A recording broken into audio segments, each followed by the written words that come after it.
নির্বাচন কমিশনের নতুন প্রতীকের তালিকায় যুক্ত হয়েছে শাপলা কলি। তবে এই সিদ্ধান্তে সন্তুষ্ট নয় জাতীয় নাগরিক পার্টি।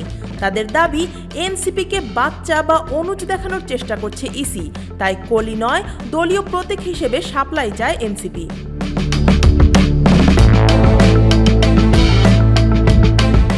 জাতীয় নাগরিক পার্টির দীর্ঘদিনের দাবির পর অবশেষে নির্বাচন কমিশনের প্রতীক তালিকায় যুক্ত হল শাপলা কলি। বৃহস্পতিবার নির্বাচন কমিশনের সচিব আক্তার আহমেদ স্বাক্ষরিত এক প্রজ্ঞাপনে নিবন্ধিত রাজনৈতিক দল ও স্বতন্ত্র প্রার্থীদের জন্য নতুন প্রতীক তালিকা প্রকাশ করা হয়। এতে শাপলা কলি সহ বেশ কয়েকটি প্রতীক সংযোজন ও বিয়োজন করা হয়েছে।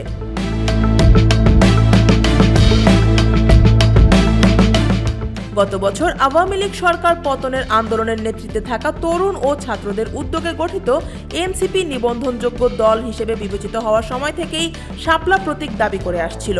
তবে শাপলা ফুলের পরিবর্তে শাপলা কলি প্রতীক দেওয়ায় ক্ষোভ প্রকাশ করেছেন এনসিপির একাধিক নেতৃবৃন্দ।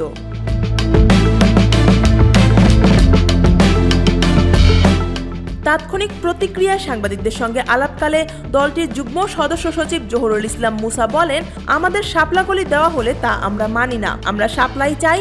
এই প্রতীক যুক্ত করায় আমরা সন্তুষ্ট নই। এনসিপির সিনিয়র যুগ্ম আহ্বায়ক সামান্থা শারমিন বলেন, শাপলা কলি দেয়া মূলত এনসিপিকে বাচ্চা বা অনুজ হিসেবে দেখানোর চেষ্টা। পূর্ণাঙ্গ শাপলা দেওয়া সম্ভব হলেও কমিশন ইচ্ছাকৃতভাবে কলি বেছে নিয়েছে। এর মাধ্যমে নির্বাচন কমিশনের ভূমিকা আবারও প্রশ্নবিদ্ধ হয়েছে বলেও মন্তব্য করেন তিনি।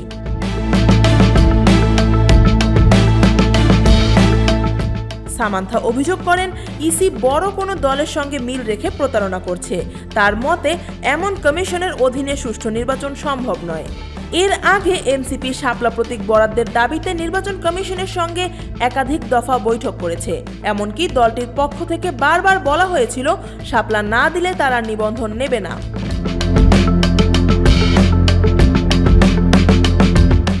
অবশেষে ইসি শাপলা না দিয়ে প্রতীক তালিকায় যুক্ত করেছে শাপলা কলি। নির্বাচন বিধিমালা 2008 সংশোধন করেই এই সিদ্ধান্ত নেয় ইসি। এর আগে গত 24 সেপ্টেম্বর প্রকাশিত 115টি প্রতীকের তালিকায় শাপলা কলি ছিল না। নতুন প্রতীক সংযোজনের ফলে এখন মোট নির্বাচনী প্রতীকের সংখ্যা দাঁড়িয়েছে 119টি। আফিয়া আক্তার, ঢাকা ওয়াচ।